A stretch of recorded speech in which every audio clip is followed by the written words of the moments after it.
Filipino in the stressful environment of the 1860s when inexorably undergo a socio-political fermentation, resulting in the creation of class distinction within the ranks of Filipinos between Españoles Filipinos and indigenous or hijos del país.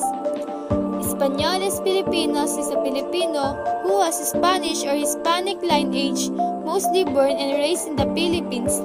Indigenous or hijos del país are the people who are native to or citizens of the country of the Philippines. Filipinos come from various Austronesian ethno-linguistic groups.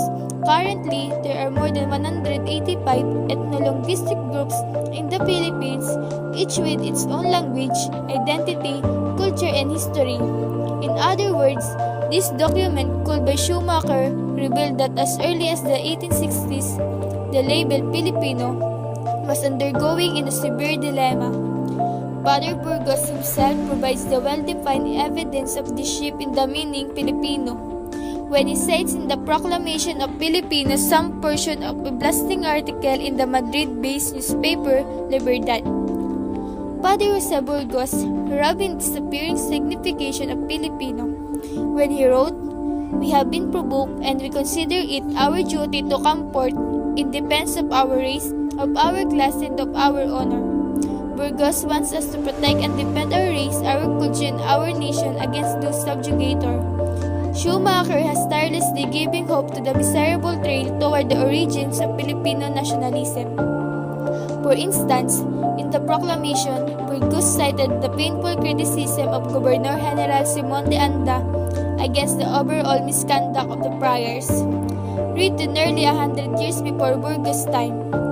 It is a disorder that the fathers from the time of conquest have defended and protected the Chinese, apostates, and traitors without any advantage to the Commonwealth, but rather with great harm in the spiritual, and they have persecuted with such great intensity, because one sees that if a Spaniard unfortunately goes to the province to seek his livelihood, the fathers command him to leave.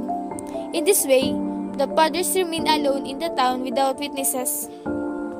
It is likewise a disorder that, contrary to what is commanded by the laws and by so many cedulas, the fathers do not permit and even punish the indigenous if they speak Spanish, though they are very much inclined to do so. Then comes the typical Burgos punchline that in penetrating those forests and crossing those mountains, it had certainly not being to be in the light of faith to brigands, but only to take possession of some parish. We have dealt at length on this aspect of the documents collected and annotated by Schumacher, if only to highlight the crucial point of Burgos' writings cited here, and to show as well, though not definitively, it can't be done in a mere review, that Schumacher's overview that Spanish friars and the Philippine secular clergy were both victimized by the poisonous atmosphere issuing from the Patronato Real is an oversimplistic camouflage for the avarice and deviousness of the friars at the time. Burgos was incensed enough to stick his neck out, until of course the garrote squeezed an life out of it, and with it, all possibilities of articulating the dream of strengthening what he called the clerigos indigenes de Filipinas. Father John N. Schumacher was born in Buffalo, New York on June 17, 1927. He died on May 14, 2014, 34 days short of his 87th birthday. Father Schumacher entered the Society of Jesus on July 13, 1944, arriving in the Philippines 4 years later to undertake philosophical studies at the Sacred Heart Novitiate. From 1951 to 1954, he taught English and Latin and served as a perfect discipline at the Sacred Heart Novitiate. He returned to United States to pursue theology at Worcester College. He was ordained to the priesthood on June 22, 1957. Fascinated by Rizal, he went on to a doctorate at Georgetown University. He returned to the Philippines in 1964 and became part of the pioneer faculty of Loyola House of Studies, which became the Loyola School of Theology, where he devoted over 42 years to impart church history to generations of Jesuits, seminarians, and students. Father Jack, as he also known, took his oath as a Filipino citizen in 1977. In 1998, on the centenarian of the Philippine independence, he received the Ateneo de Manila University's Gawad Tanglaw ng Lahi. From the historical introduction, the reader familiar with the writings of Rizal and Marcelo del Pilar will notice in some of the writings of Burgos, reproduced in this volume, the nationalist intellectual heritage on which they drew. Although the struggle for the rights of Filipinos clergy suffered eclipse with the death of the three priests in 1872, the concern of Burgos for the equality of Filipino with Spaniard and for justice to all remained at the core of the nationalist aspiration and representation. These ideas and aspiration had taken root of the course of the dispute, which only gradually took on racial and later nationalist overtones. Yet, even though the movement was increasingly nationalist by 1870, the campaign was still carried on for the most part within the framework of the long-standing dispute in the Philippines Church between regular and secular clergy. It is necessary then to see something of the origins and developments of the second half of the 19th century. The Cavite Munity is an aim of natives to get rid of the Spanish government in the Philippines due to the removal of privilege enjoyed by the laborers of the Cavite arsenal, such as exemption from the tribute and forced labor.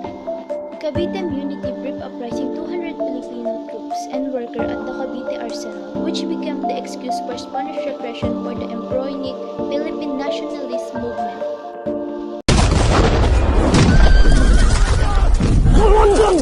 ¡Mierda! ¡Adelante!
Was quickly crushed, but the Spanish regime under the reactionary governor Rafael de Izquierdo magnified the incident and used it as an excuse to clamp down on those Filipinos who have been calling the governmental reform. A number of Filipino intellectuals were seized and accused of the complicity with the mutineers. After the brief trial, three priests, Jose Burgos, Jacinto Zamora, and Mariano Gomez, were publicly executed. The three subsequent became martyrs to the cause of the Philippine independence.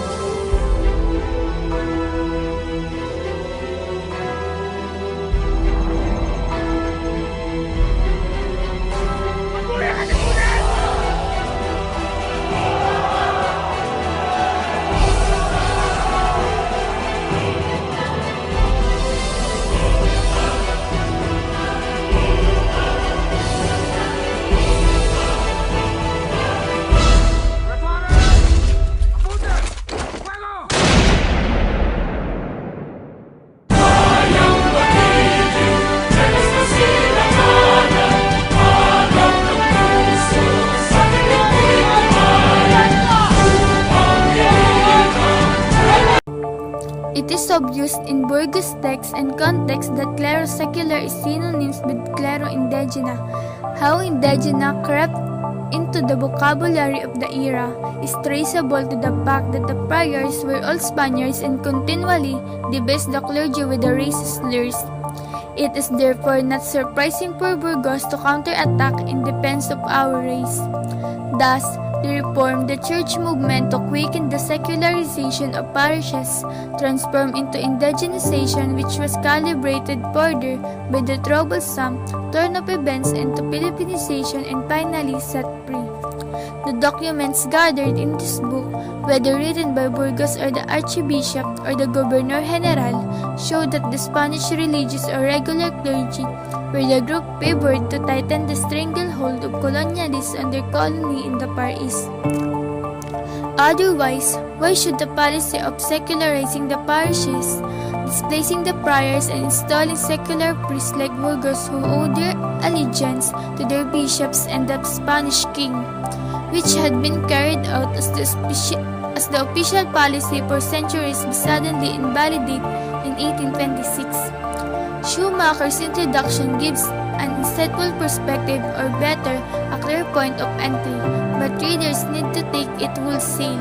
The documents may reveal other things, such as Father Burgos' charges of greed and despotism against the friars, which persistently resonated over at least 2 centuries via the official reports of Governor General, archbishops, academicians, lawyers, and priests.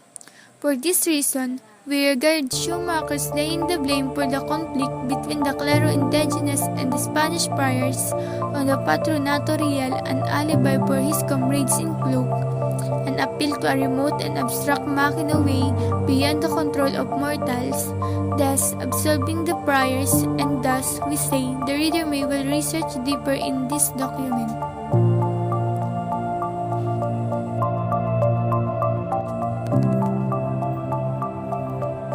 We would like to recommend this book to students studying on this subject to enlighten and increase their knowledge of the real events that took place in the Cavite Mutiny and what are the reasons why Filipinos fought against the Spanish and why 3 priests were involved and sentenced to death using garrote.